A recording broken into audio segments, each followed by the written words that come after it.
Welcome to Luca is a Billionaire, where the only thing I invest in is your answers. In this video, I will explain how to replace a radiator. First, always prioritize safety by disconnecting your vehicle's battery. Ensure the engine is completely cool before you begin to avoid any burns. Remember to wear protective gear like gloves and eye protection throughout the entire process. Your safety is paramount when working on your vehicle. Now, let's prepare for removal. Position a suitable drain pan beneath the radiator's petcock valve. Open the valve and allow all the old coolant to completely drain out. Once drained, carefully disconnect both the upper and lower radiator hoses. Don't forget to detach any electrical connectors or transmission cooler lines that are attached to the radiator.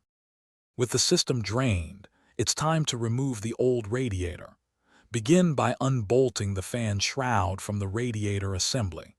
Carefully lift the shroud out of the engine bay to give yourself clear access.